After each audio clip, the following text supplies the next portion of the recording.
There is a need. Does school prepare children for the real world?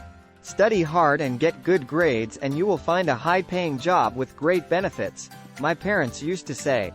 Their goal in life was to provide a college education for my older sister and me, so that we would have the greatest chance for success in life. When I finally earned my diploma in 1976, graduating with honors, and near the top of my class, in accounting from Florida State University, my parents had realized their goal.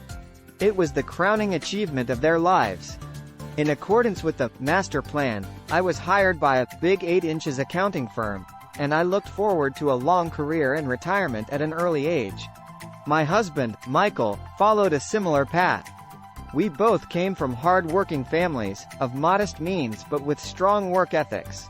Michael also graduated with honors, but he did it twice, first as an engineer and then from law school. He was quickly recruited by a prestigious Washington, D.C., law firm that specialized in patent law, and his future seemed bright, career path well-defined, and early retirement guaranteed. Although we have been successful in our careers, they have not turned out quite as we expected. We both have changed positions several times for all the right reasons, but there are no pension plans vesting on our behalf. Our retirement funds are growing only through our individual contributions. Michael and I have a wonderful marriage with 3 great children. As I write this, 2 are in college and 1 is just beginning high school. We have spent a fortune making sure our children have received the best education available. One day in 1996, one of my children came home disillusioned with school. He was bored and tired of studying. "Why should I put time into studying subjects I will never use in real life?" he protested. Without thinking, I responded, "Because if you don't get good grades, you won't get into college."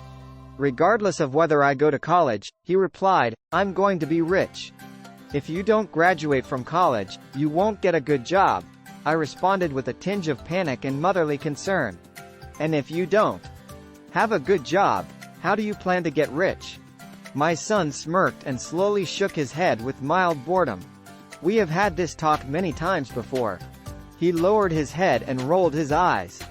My words of motherly wisdom were falling on deaf ears once again. Though smart and strong-willed, he has always been a polite and respectful young man. "Mom," he began.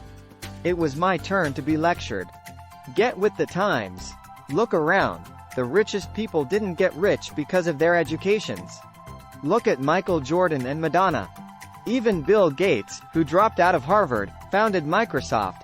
He is now the richest man in America, and he's still in his 30s. There is a baseball pitcher who makes more than $4 million a year even though he has been labeled mentally challenged." There was a long silence between us. It was dawning on me that I was giving my son the same advice my parents had given me. The world around us has changed, but the advice hasn't. Getting a good education and making good grades no longer ensures success, and nobody seems to have noticed, except our children. "Mom," he continued, "I don't want to work as hard as you and Dad do. You make a lot of money, and we live in a huge house with lots of toys. If I follow your advice, I'll wind up like you, working harder and harder only to pay more taxes and wind up in debt. There is no job security anymore. I know all about downsizing and right-sizing. I also know that college graduates today earn less than you did when you graduated. Look at doctors. They don't make nearly as much money as they used to. I know I can't rely on Social Security or company pensions for retirement. I need new answers."